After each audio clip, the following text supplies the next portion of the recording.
Boa noite a todos, que a paz de Jesus esteja em nossos corações. Vamos iniciando então mais um lindo trabalho, mais uma das palestras maravilhosas que a nossa casa está oferecendo através das gravações. E essas palestras nos traz conforto, nos traz paz, luz interior. Ainda mais nos momentos em que nós estamos hoje em dia necessitados de mais amor, de mais compreensão, de mais paciência, de mais virtudes, buscar as virtudes interiores que estão dentro de nós e coragem para exercermos essa seara maravilhosa e divina que nos é apresentada, porque a dor é o burel do nosso espírito. É através desta que estaremos caminhando para a nossa felicidade. No momento certo, no momento oportuno, olharemos para trás e veremos diferentemente como vemos agora nesse instante em que estamos vivendo. Então vamos ter dentro de nós coerência, amor e caridade e aproveitarmos essas palestras que estamos vivendo para estarmos sempre fazendo o melhor, para estarmos sempre buscando retirar destas informações espirituais, porque somos todos envolvidos por esses espíritos grandiosos e divinos, mesmo em nossos lares. Vamos aproveitar então para retirar aquilo que seja de melhor para nós. E tem muito a ser apresentado, tem muita inspiração vindo por aí. E hoje, gente, nosso irmão Quaresma é que vai passar essas informações para nós. Ele vai falar sobre a coragem da fé e a verdadeira coragem. Então, meu irmão Quaresma, é nós e Deus, fique à vontade, uma boa palestra para você e bom aproveitamento para todos nós, que assim seja. Boa noite, amigos. Meu nome é Quaresma, eu sou um amigo do Instituto Beneficência José de Mococa e eu fui convidado pela nossa amiga, querida amiga Sandra, para conversar com vocês, para nós conversarmos sobre uma parte do Evangelho de Jesus, codificado por Allan Kardec. Essa parte que nesses tempos tem a finalidade de nos esclarecer, nos confortar e nos dar esperança para passarmos por esses dias turbulentos que estamos vivendo.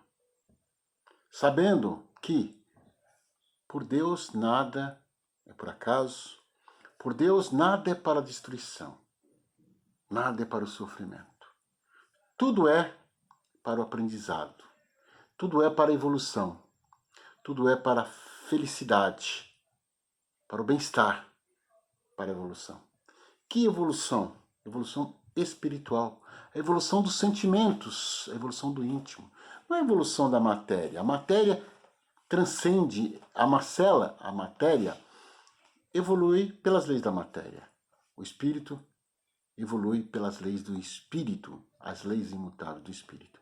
Então, como nós temos essa época de coronavírus, essa pandemia, todos esses acontecimentos desafiadores que está passando no mundo, eu vou falar aqui para vocês sobre o capítulo, é um item do capítulo 24, do Evangelho segundo o Espiritismo, sobre o tema Não coloqueis a candeia sobre o alqueire. E vou falar sobre o item 13, que fala sobre a verdadeira coragem. E que verdadeira coragem é essa? A coragem da fé. Então, primeiramente, eu gostaria de fazer uma pequena diferenciação em dois conceitos que está presente na nossa vida, do dia a dia dos fatos. Um tema é audácia. Cidadão foi audaz. Cidadão foi valente. E o outro conceito que eu quero definir para vocês é o conceito de coragem, essa coragem que nós vamos falar mais detalhadamente. Então, audácia, audácia ou valentia é um ato daquela pessoa que sequer conhece o perigo. Ele se lança, ele temerariamente, numa concreta falta de bom senso, ele se atira de ousadia, atrevimento, se joga motivado pela vaidade, pelo orgulho pessoal de ser o novo, de enfrentar o novo, de vencer o desconhecido. Então, audácia e valentia têm esse viés. É um viés que ela é produzida pelo não conhecimento do perigo, porque se conhecesse talvez não o fizesse, né? Por uma irresponsabilidade de consequência, né? E motivado pelo orgulho e pela vaidade. Eu quero me fazer audaz, eu quero me fazer valente, eu quero jogar para a galera, como diz. Eu quero me demonstrar diferente e melhor que os outros. Esse é a audácia e a valentia. Procedimento tipicamente dos humanos, tipicamente de nós, espíritos ainda inferiores, imperfeitos. Agora nós vamos falar sobre o conceito de coragem. Coragem no sentido de que a coragem, o corajoso, conhece os riscos, conhece o perigo daquilo que se apresenta a ele. Mas mesmo assim, ele enfrenta aquele conhecido, mesmo sabendo que pode haver consequências, e às vezes consequências até danosas a si próprio. Então o corajoso, ele usa de todo o conhecimento que ele já teve ao longo das encarnações, né? Ele aproveita a crença que ele tem na vida espiritual, né? E faz com que isso fortaleça a sua moral perante aquele perigo, né? A sua firmeza de espírito para enfrentar aquela situação, emocional ou moralmente difícil. E ele sabe bem disto. Mas como ele tem um conhecimento, uma crença anterior em valores espirituais, ele tem a crença no valor da benevolência, da abnegação, do amor, da caridade. Esses instrumentos, essas virtudes divinas, o motiva a agir com coragem, a enfrentar o perigo ou a situação conhecida a despeito de qualquer coisa. Ele faz para obter um fim.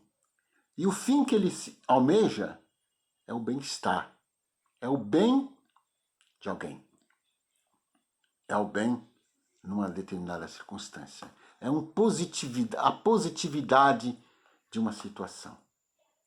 Quereria ele se enaltecer desse ato de coragem?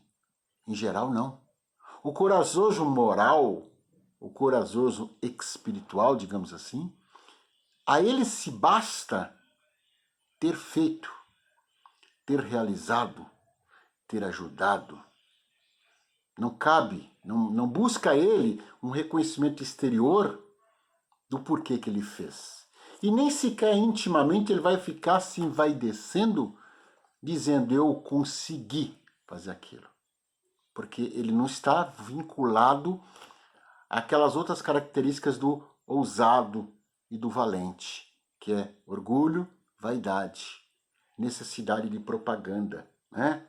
O corajoso, verdadeiro, pelo lado da moral, do bom senso, da razão, do uso de todos os conhecimentos espirituais alcançados ao longo das encarnações, esse não precisa de louros, não precisa de glórias, não precisa de famas, né? Então, o princípio da coragem, a divisão seria essa. Uma é pelo lado exterior, material, né? Íntimo no sentido de que eu faço por mim mesmo, pela minha vaidade, pelo orgulho. Eu quero louros, eu quero fama, eu quero visibilidade, né? Pouco me importo com as consequências, né? Que consequências adquirirei eu agindo com audácia ou com atrevimento, pulando de um pull jump, como diz aí, de um paraquedas, de uma asa delta? O que ficará de resultado moral para mim quando eu faço esse salto? Fica a satisfação da vaidade. Eu pude, eu consegui, eu sou demais, eu sou valente, sou corajoso, eu fiz e ninguém outra pessoa não fez. Nesse sentido é que fica justificado para você.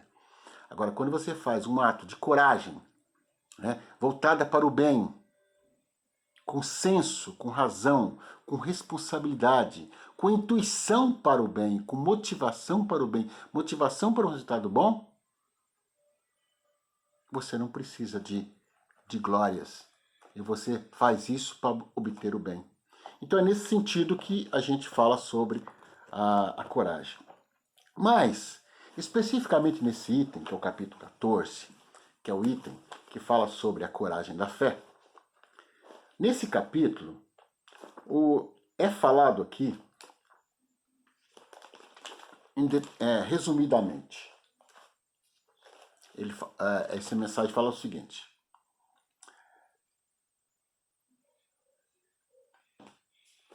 Jesus fala assim: todo aquele que me confessar e me reconhecer diante dos homens, eu o reconhecerei. Se alguém se vergonha de mim e das minhas palavras, o Filho do Homem, Jesus, também dele se envergonhará. Né? Aqui nós estamos falando da verdadeira coragem de enfrentar as dificuldades da vida, os desafios da vida, as provas das vidas, as expiações da vida, com a verdadeira coragem. A coragem da fé. E quando eu falo fé, faço aqui uma distinção, porque existe uma palavra fé aí, que muitos dizem: eu tenho fé em Deus, eu tenho fé nos santos, eu tenho fé nisso, eu tenho fé naquilo, eu tenho fé até em mim mesmo. Mas geralmente essa fé está baseada num pregresso, num passado. Numa quase que certeza de que eu tenho fé porque eu já obtive alguma coisa e vou continuar obtendo. Então, por vezes, nós falamos assim: eu tenho fé em Deus. Por que você tem fé em Deus? Porque ele me arrumou um emprego quando eu estava desempregado. Ele resolveu a minha questão de casamento. Ele me curou de uma doença. Então, as pessoas acreditam em Deus, diz que acreditam em Deus, porque ele obteve alguma graça que ele captura como se fosse fruto dessa fé, e ele continua tendo fé porque ele quer continuar tendo essas coisas transitórias, essas coisas menores, essas coisas da materialidade. Porque casar, comer, ter casa, né, ter título, ter saúde, ter doença, é, em estrito senso, coisa da materialidade. Porque coisa dos espirituais é o sentimento. É o quanto você se sente de bem diante de qualquer eventualidade. Seja a dita eventualidade feliz, uma festa, seja uma eventualidade aparentemente triste, que seja uma doença, que seja uma dificuldade qualquer. Então, nesse sentido, é que quando fala em fé aqui, a coragem da fé, que é a verdadeira coragem, nós estamos falando na fé na forma de confiança, que vai mais além.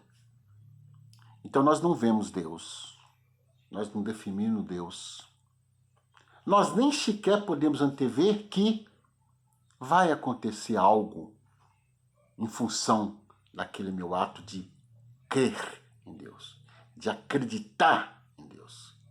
Simplesmente eu acredito no sistema divino de justiça, no sistema divino de criação.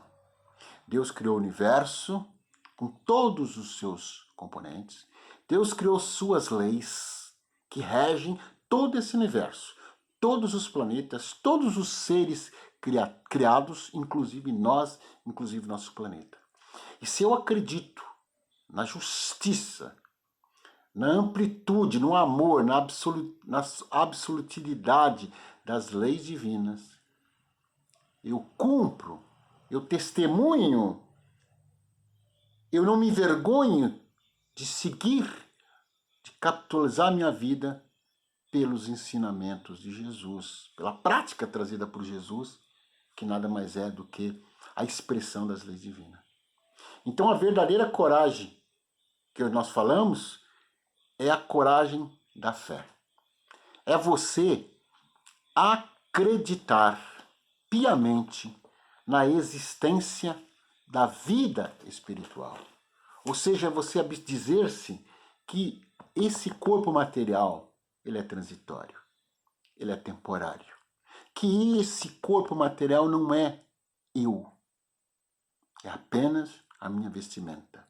O meu eu está aqui, o meu eu está aqui, o meu eu está no meu íntimo, no meu sentir, no meu pensar. O meu eu está em mim enquanto espírito.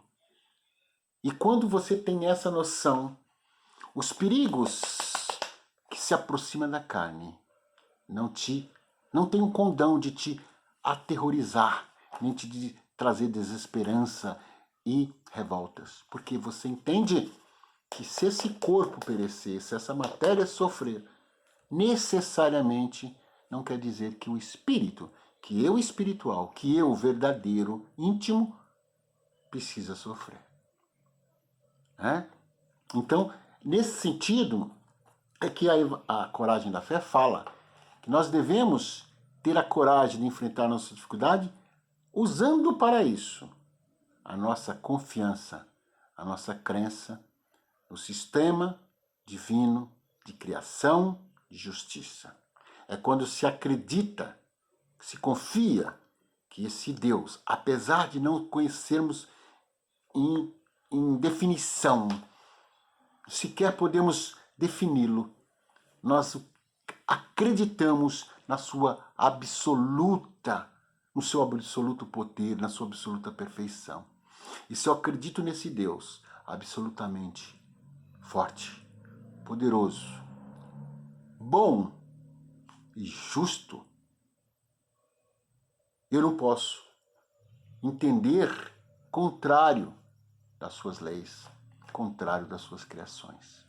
E se ele faz leis para reger o universo, se ele faz leis para reger a mim, a você, a nós, a todas as criaturas, essas leis também são boas, justas, poderosas. E dentro desse princípio de absolutidade, de perfeição divina, não cabe termos como destruição, não cabe termos como mal, não cabe termos como menos, feio, fraco. Esses são conceitos da nossa referência imperfeita. A referência divina conhece limites, conhece não, nos coloca em função de limites expansíveis, de força, de fé, de segurança, de coragem. É isso que Deus coloca no nosso íntimo para que nós possamos viver. Então me permita fazer um paralelo com os dias de hoje. Quando nós falamos da existência desse vírus, da letalidade desse vírus, do quanto ele é transmissível, ao ponto de que em 3 meses ele chegou a praticamente todos os cantos do planeta, por algum momento nós ficamos perplexos, desesperados alguns, com medo os outros. Afinal de contas, era chegado o momento, ou chegava-se o momento de uma perda de todos, de uma morte de todos. E cadê a coragem da fé? Cadê a coragem nossa de entender que Deus não faz nada por acaso? Que Deus não faz nada para simples destruição? Que Deus, pelo contrário, tudo que advém dele traz em si um bojo do ensino, um bojo da misericórdia, traz no seu bojo da esperança, da oportunidade de crescimento de moral. Então, se ele coloca um vírus, e esse vírus estava na natureza, é criação de Deus, ele tem sua função no universo, por mais que nós ainda não o compreendemos. Afinal de contas, os vírus estão presentes em vários corpos, inclusive no nosso, dos animais. E esses vírus, por vezes, são necessários para um equilíbrio biológico, um equilíbrio planetário. Agora, se nós, seres humanos, fomos tratando o nosso planeta de forma degradante, de forma desrespeitosa, se nós, seres humanos, não respeitamos o habitat natural dos animais, se nós, seres humanos, incidimos sobre todas as ordens, em todos os cantos, sobre todas as outras criaturas, tem uma consequência, lei de plantação e colheita, ação e reação. Descobrimos, revolvemos esse vírus que estava lá, em algum lugar, cumprindo o seu papel. Trouxemos para nós, baseado na nossa má condução, da nossa má conduta, do nosso orgulho, da nossa vaidade de querer ser dono do mundo, mais poderoso que todos. Impossível de ser doutrinado, detido. Então, quando nós fizemos algumas convenções aí, pedindo às pessoas, aos planetas, aos países, para se comprometer com objetivos de preservação da natureza, muitos países falaram assim, não vou fazer. E até hoje você vê pessoas dizendo isso. Não vou fazer, quero curtir o meu conforto. Ou seja, nós continuamos insistindo em que nós somos os donos do mundo. Nós somos os poderosos. Afinal de contas, somos cientistas, somos governantes, somos ricos, somos isso. E quem falou que isso é coeficiente de poder divino, de infalibilidade? Então, diante dessa perspectiva, isso aí é apenas um ponto de reflexão, esse vírus veio. E olha que interessante. Ele veio, primeiramente, sendo trazido pelas elites. Aquelas elites que tinham recursos para estar viajando pelo mundo, né? Transitando pelo mundo. E essas elites começou a ser afetada pelos vírus. Esse vírus caminha por todas as classes, caminha por todos os países, alcança os poderosos. Por mais cuidado que se tome, poderosos estão sendo atingidos.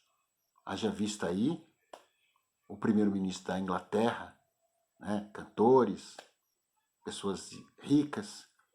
Então esse vírus veio trazer, implícito na sua ação, um conhecimento básico, lei de igualdade.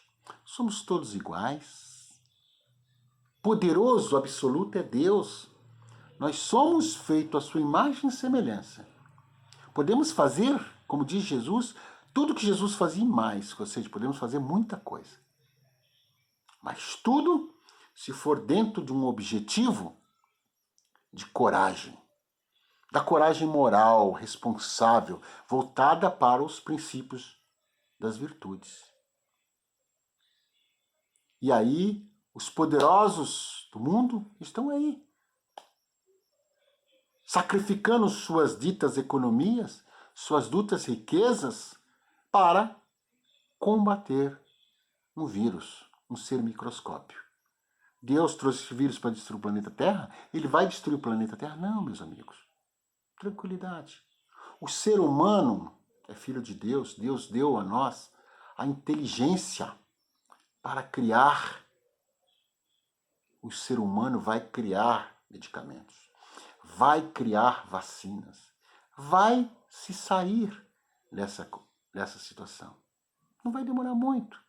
Vai ter perdas, vai ter desencarnes, volto a dizer, necessários, por mais que possa nos doer, enquanto ser um próximo a nós. Esses irmãos desencarnaram porque estavam no momento, porque precisavam dar o seu testemunho, né?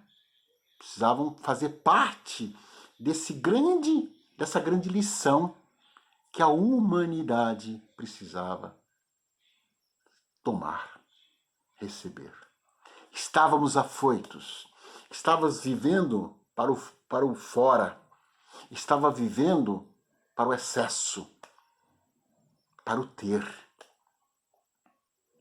E agora, com essa necessidade de quarentena, foi nos trazida a noção de que você precisa se remover de orgulho, de vaidade, se aceitar pequeno, se aceitar igual, voltar a transitar pela vida cotidiana da família, valorizar, ser grato àquilo que você já tem.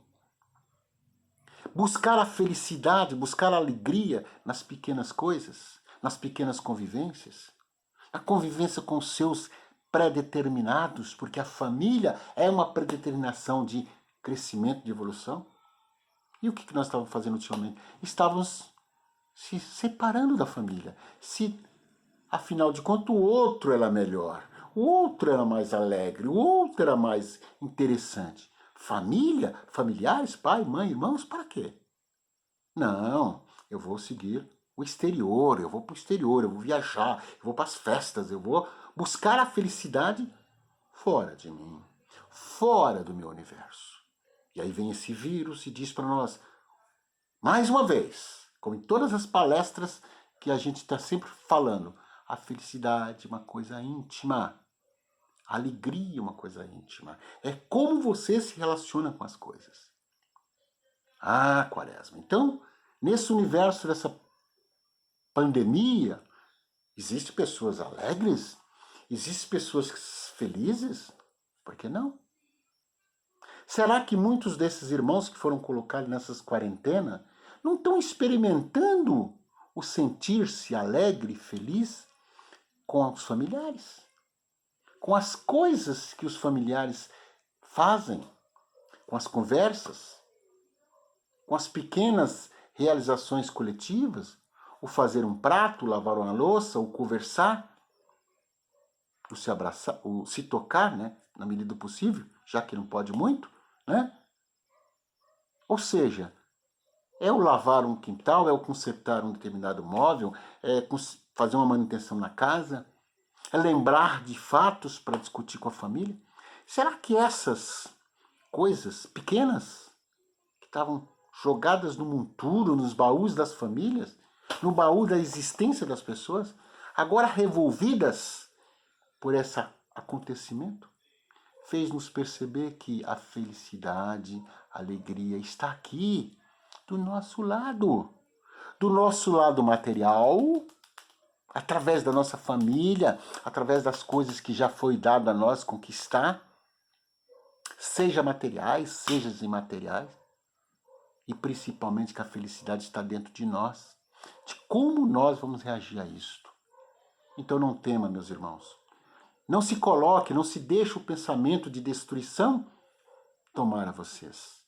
Coloque sim a concepção, a reflexão para a mudança, para a evolução. Esse planeta deve sair dessa pandemia com uma outra concepção, com outros valores. Não só nós, o público em geral, mas principalmente os poderosos. Os poderosos se verão numa posição de eu não sou tudo isso. Existe uma relatividade minha. Eu preciso me cercar, né, dessa crença, dessa coragem na fé de Deus, na fé nas coisas de Deus. E quando eu falo fé nas coisas de Deus, eu não estou renegando, como se pode alguém inferir, na questão da ciência. Ciência é Deus. Ciência não é uma coisa apartada de Deus. Ciência é permissão de Deus. A ciência já existe, ela está aí. Todo o conhecimento da ciência já existe. Tá, por aí. Nós, seres humanos, nós, inteligências humanas, a partir do momento que a gente vai se mexendo, nós vamos descobrindo os conhecimentos, descobrindo as coisas. Porque as coisas, os conhecimentos, a ciência já existe e a criação também de Deus. Então, quando nós falamos que nós, os governantes, nós devemos crer em Deus, ter a coragem em Deus, ter a fé em Deus e ter a coragem motivada em Deus, é porque nós estamos falando no poder absoluto. Que os seus corações, que as nossas mentes e os nossos corações se voltem novamente para a alegria, para a felicidade.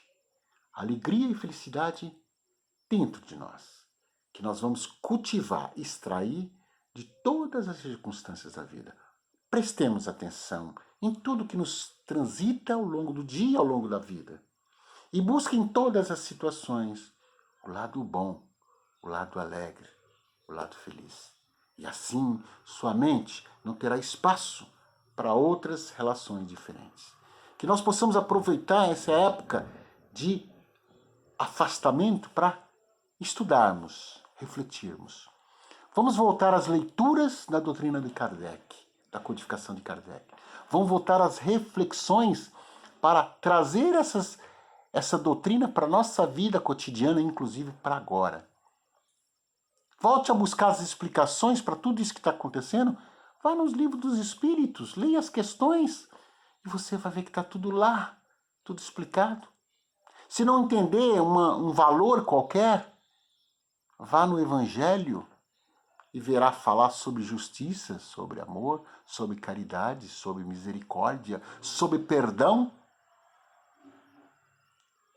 E assim, meus irmãos, eu agradeço pela oportunidade de estarmos aqui conversando sobre isso. E quero mais uma vez suscitar a todos. Tenhamos fé, tenhamos coragem para enfrentar essas dificuldades com a fé nas leis divinas, a fé no Evangelho de Cristo. Porque tanto as leis divinas como o Evangelho de Cristo foram feitos para a nossa vida, para a nossa alegria, para a nossa felicidade. Que assim seja, graças a Deus e graças a Jesus. Boa noite.